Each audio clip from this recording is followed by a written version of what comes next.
ഇന്ന് തന്നെ ഡൗൺലോഡ് ചെയ്യൂ. കാണൂ നിങ്ങളുടെ ഫേവറേറ്റ് ഷോസ്. എന്റെ മോൾക്കും എന്നെയും പ്രതാപേട്ടനെയും പോലെ കനിവും കാരുണ്യവും ഒക്കെ ഉണ്ട്. എനിക്ക് അതറിഞ്ഞാ മതി. ദൈവത്തിന് നന്ദി, സന്തോഷം.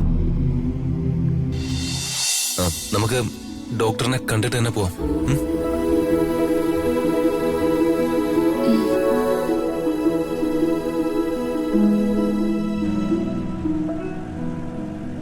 ആ സ്ത്രീയുടെ കാര്യം രാജു ഒറ്റയ്ക്ക് മാനേജ് ചെയ്തോളാന്ന് പറഞ്ഞത് എന്തുകൊണ്ടാ?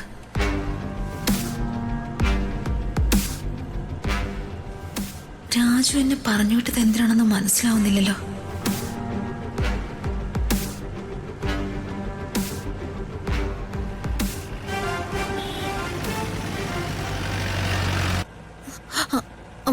വണ്ടി ഒന്ന് നിർത്തിക്കേ. ശരി മേഡം.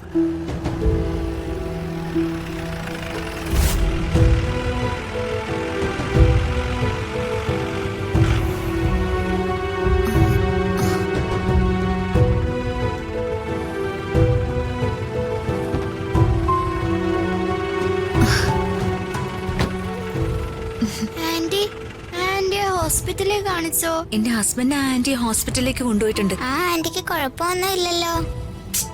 ഇല്ല. നിങ്ങളുടെ ആരാ ആന്റി? ഞങ്ങളുടെ ആരും അല്ല, ഞങ്ങൾക്കറിയേ ഇല്ല. അറിയില്ലേ? അറിയില്ല. ഞങ്ങൾ ചാരിറ്റിക്ക് വേണ്ടിയുള്ള പൈസ കളക്ട് ചെയ്യുന്നത് കണ്ടിട്ട് ആ ആന്റി ഞങ്ങളെ സഹായിക്കാൻ വന്നതാ. നല്ല ആന്റിയാ. ആ ആന്റി ഞങ്ങളോടെ വന്നപ്പോ ഒത്തിരി പൈസ കിട്ടി. പിന്നെ എല്ലാരോടും നന്നായി സംസാരിക്കാനും അറിയാം. അപ്പോ നിങ്ങൾക്ക് ആ ആന്റി അറിയില്ല അല്ലേ? ഇല്ല. ബൈക്ക് പാഞ്ഞു വന്നപ്പോ ആങ്കിളിനെ രക്ഷപ്പെടുത്താൻ ഓടിയത് ആന്റി. ഒന്നും പറ്റാതിരുന്നാ മതിയായിരുന്നു. ഒന്നും പറ്റില്ല, നിങ്ങൾ ആരും പേടിക്കണ്ട. നിങ്ങൾ ഏത് ചാരിറ്റിക്ക് വേണ്ടിയാ ഈ ഫണ്ട് കളക്ട് ചെയ്യുന്നത്? സുഖമില്ലാതെ കിടക്കുന്നവരെ സഹായിക്കാനാ. അവർക്ക് മരുന്ന് വാങ്ങാനാ ഈ പൈസ പിരിക്കുന്നേ. ഞാൻ നിങ്ങൾക്ക് കുറച്ച് കാശ് തരട്ടെ?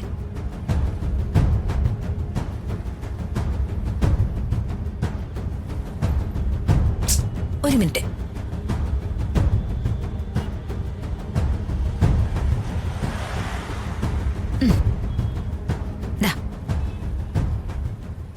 വാങ്ങുമോളെ. ആ അപകടം പറ്റിയ ആന്റിയാ ഞങ്ങളുടെ മനസ്സില്. ഞാനിപ്പോ ഒരു കാര്യം ചെയ്യാം. ഞാൻ എന്റെ ഹസ്ബൻഡിനെ വിളിക്കാം.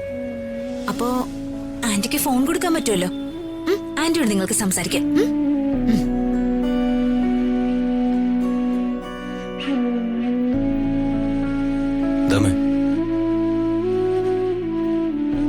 അമ്മ ഇത്രയും മരുന്ന് കഴിക്കണ്ടെന്നാ എനിക്ക് തോന്നുക. ഇല്ല, ഞാൻ കഴിക്കില്ല. ഈ വേദനയൊന്നും എനിക്കൊരു പ്രശ്നമല്ല. വേദനകള് എത്ര അനുഭവിച്ചോളാ, അതെല്ലാം മനസ്സിന്റെ വേദനകളാണെന്ന് മാത്രം. ഞാൻ അത്ഭുതകരമായിട്ടും അതിന്ന് രക്ഷപ്പെട്ട. അമ്മ വന്നെന്നെ പിടിച്ച് മാറ്റിയില്ലായിരുന്നെങ്കിൽ അവനെന്നെ ഇടിച്ചു തെറിപ്പിച്ചിട്ട് പോവായിരുന്നു. അങ്ങനെയൊന്നും സംഭവിക്കില്ല മോനെ. എന്റെ ഋതുമോള് ഭാഗ്യവതിയാ. ഋതിക മേഡത്തിന്റെ ജീവിതത്തോടൊപ്പം സ്വന്തം അമ്മ കൂടി ഉണ്ടായിരുന്നെങ്കില് ആ ഭാഗ്യം പൂർണ്ണമായേനെ. എന്ത് ചെയ്യാൻ പറ്റും? അമ്മയില്ലാതെ വളരാനും അമ്മയെ കൂടാതെ ജീവിക്കാനോ എന്റെ മോളുടെ വിധി.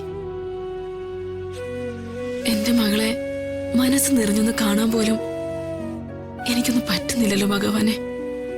അമ്മ വിഷമിക്കാതെ. അമ്മയും മകളും ഒരുമിച്ച് ജീവിക്കാനുള്ള സാഹചര്യമൊക്കെ വൈകാതെ തന്നെ ഉണ്ടാവും. അമ്മ സമാധാനായിട്ടിരിക്കെ. അങ്ങനെയുള്ള പ്രതീക്ഷകളൊന്നും എനിക്കിപ്പോ ഇല്ല മോനെ.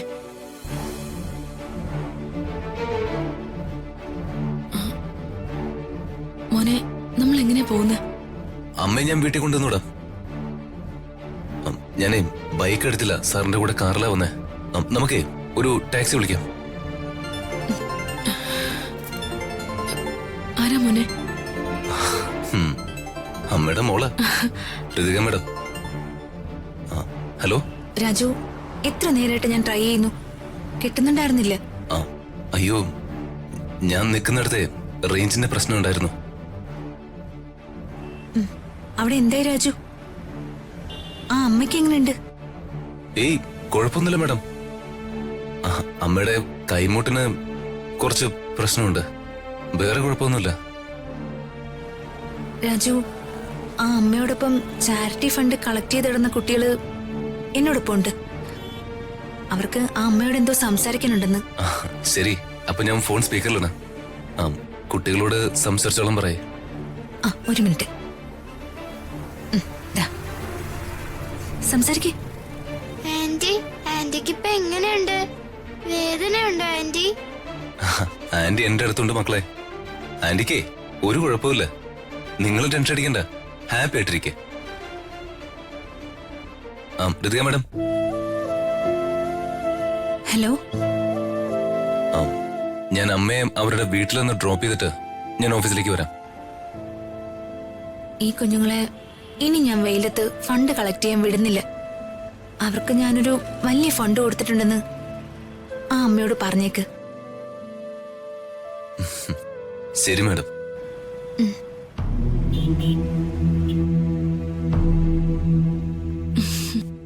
എന്റെ മോൾക്കും എന്നെയും പ്രതാപേട്ടനെയും പോലെ കനിവും കാരുണ്യവും ഒക്കെ ഉണ്ട്. എനിക്കതറിഞ്ഞാ മതി. ദൈവത്തിന് നന്ദി, സന്തോഷം. ടാക്സി എവിടെ കിട്ടുക? ടാക്സി ഒന്നും വേണ്ട രാജു, നമുക്കൊരു ഓട്ടോയിൽ പോയാ മതി. ആ പോവാം.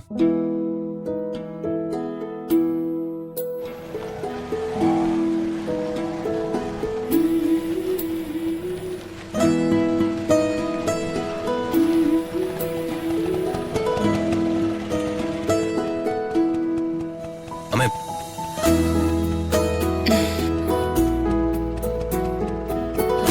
ദേട്ടാ. വാ. അമ്മയ്ക്ക് വേറെ ക്ഷീണമൊന്നുമില്ലല്ലോ? ഇല്ല മോനെ, ഞാൻ ഓടി വന്ന് രാജുവിനെ പിടിച്ചു മാറ്റിയപ്പോ ഒന്ന് വീണു. കൈമുട്ട് ചെറുതായിട്ടൊന്ന് പറഞ്ഞ അത്രേ ഉള്ളൂ. എന്തായാലും പ്രതാപേട്ടൻ കാണാതിരുന്ന ഭാഗ്യമായി. കണ്ടിരുന്നെങ്കില് നമുക്കിങ്ങനെ ഇപ്പോ സമാധാനത്തോടെ നിൽക്കാൻ പറ്റില്ലായിരുന്നു. ഇപ്പൊ അവളുടെ ഭരണം എങ്ങനെയാ? അംബികയുടെ. അംബിക മാത്രല്ലല്ലോ, മസാല ദോശയുടെ കൂടെ വടയും ഉണ്ടാവില്ലേ? വടയോ? അതാരാ? മകൻ ദീപക്.